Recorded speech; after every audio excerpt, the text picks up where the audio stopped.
to my video.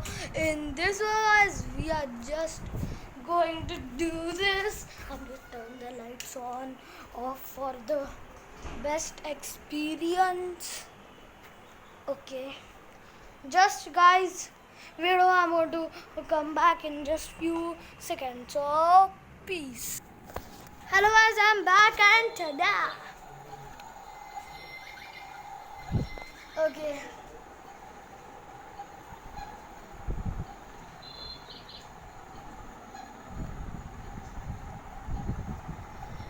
So let's start. This is an atom.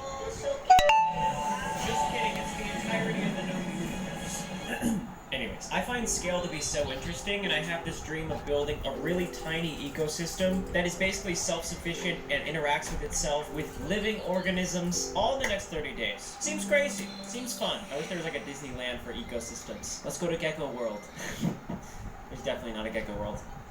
There is a Gecko World. Attached to a gas station. So I went in and saw geckos, cute, axolotl from Minecraft, frogs, and Sean. Sean is taking me through this process step by step. Don't do this unless you have a Sean sold me a tank and everything I needed to get started, so I brought it home. Well, my friends, this is the ecosystem. The ecosystem. That was better. The first step of building our ecosystem, building the back wall. Oh, that's toxic. I sprayed the back of the ecosystem with this foam. Essentially, this is going to let us place cork, aka like wood, along the back of the ecosystem. Alright, that's our base layer of foam. Next, I started inserting this cork wood. I had the idea of adding this little lip, just in case we get any cute animals that want a hiding spot. Then I filled in the gap with the foam. Okay, the cork has been set. Time to dry. I'm going to go for a walk. I'll see you soon. Me, an organism, walking.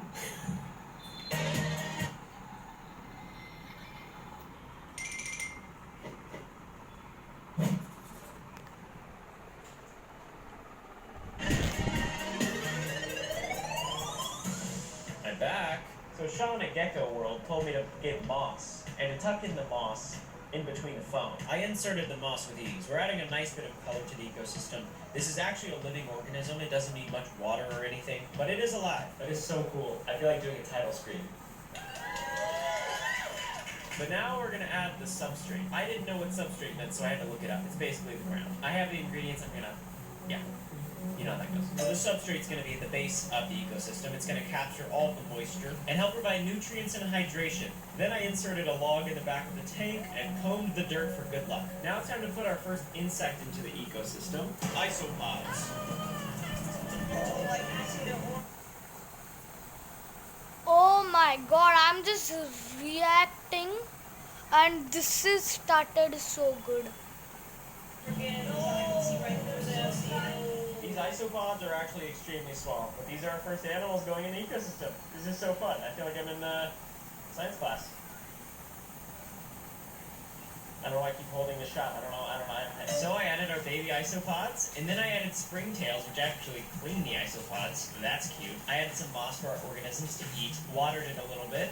Day one complete. Pretty crazy day one. I'm super excited. I'm going to leave for a few days. I'm going to leave for like 5 days or so. I'm probably going to come tomorrow just to vacuum this dirt and stuff. But yeah, I'm so excited. See you guys then.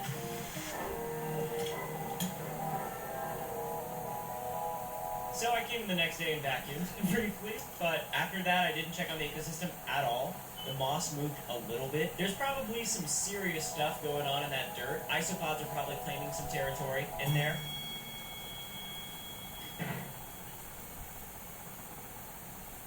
Oh no.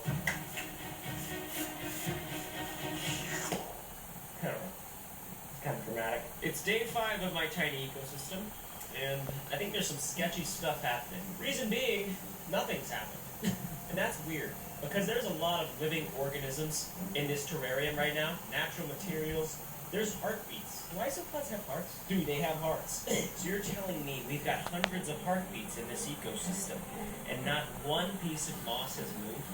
A little congested. You guys are embarrassing me. You don't film a YouTube video, right? You know, I was expecting on day 5 for the isopod invasion, but no. This is the isopod inspection. It's a full song. Let's get some mysterious. I've already moistened up the terrarium with this, but I don't think this is going to be enough. So my sort of game plan is to add a mister, turn up the moss into the dirt, and add, like, a carrot. And apparently, we should see the biggest population growth since the 1940s, post-World War II, the baby boom or something. I don't know. That's what Sean said. He started talking about the war. I'm excited to see some action. In order to set up the mister, I kind of have to deconstruct the tank a little bit. Had to take out some foam, some moss, so I can add the tube. So we have 3 sources of food right now. It's moss, carrot, and algae. Apparently they like all of it. And I'm just gonna leave this piece for the time lapse, just in case they work out. I don't know. All right, guys, y'all be good. Enjoy the food. Hope you packed umbrellas.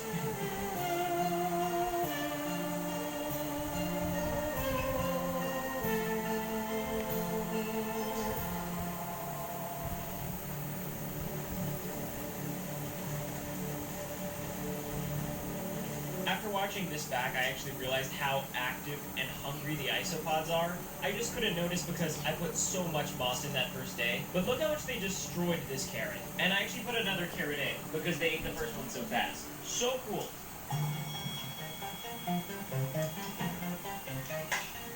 It's really something. Oh yeah, that smells like death. Today is a big day in the history of this ecosystem because by the looks of it, there's been an isopod invasion. Gonna break something. I know it doesn't look like pretty much anything's happening in here, but Sean told me that these things multiply. And these things multiply like crazy. So what that means for us, and what that means for the ecosystem, new apex predator. That's some scary music. Next up, I'm adding some tropical plants. Why? To make it look cuter in there. Inserting these plants is a little bit scary, mostly because they are already kind of dying, and if they just continue to die, I'm going to be sad. However, if I single-handedly revive them, it's probably going to get to my ego. Either way, this probably isn't good for me. Next, I'm adding this massive log for the apex predator to enjoy. The only problem is that it doesn't really fit any way you slice it. I was thinking about potentially, it just doesn't fit. The log seems to fit now. Oh, wow. So now there's a lot of living organisms in our ecosystem. We have isopod, we've got some live plants, we've got this wood, it's dead. But there is something coming. And for that, I need to add one of the most brilliant inventions of all time, daylight. Let there be light.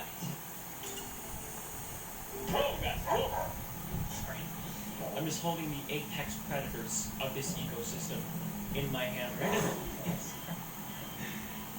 These friends in this jar right now are going to absolutely obliterate the isopod invasion. They are fierce. They are intimidating.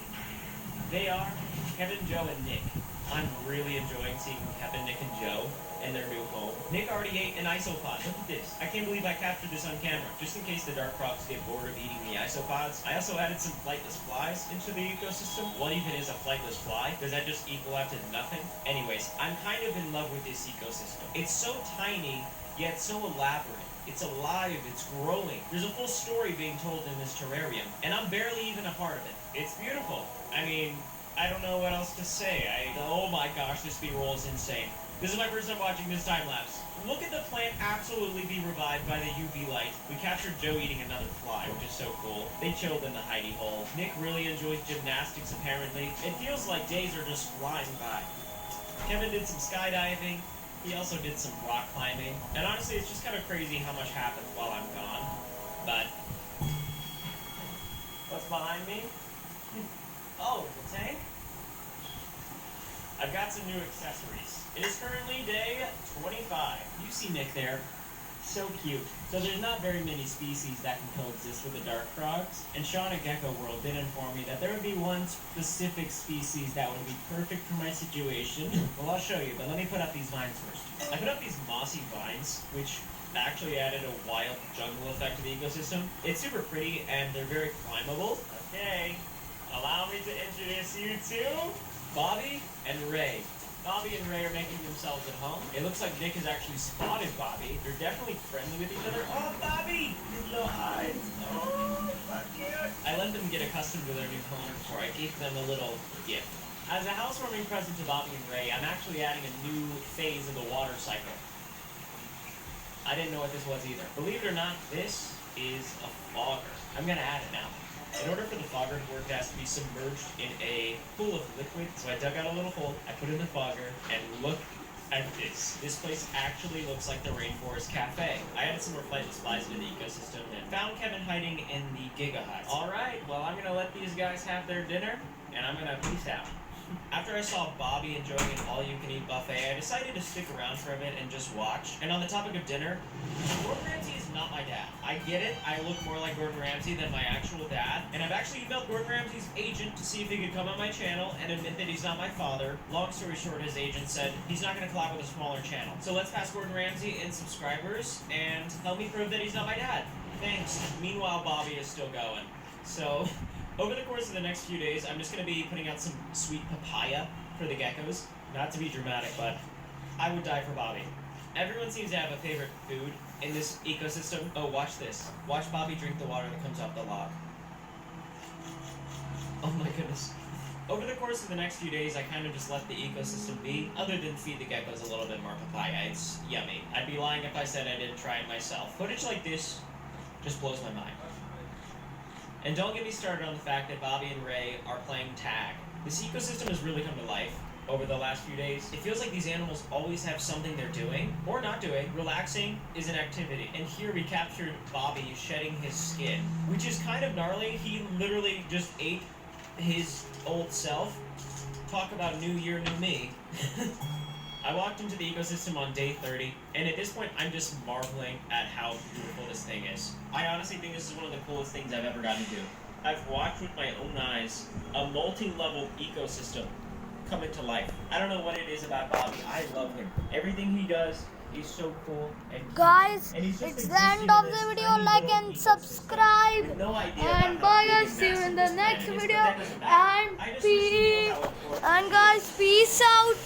Like and subscribe.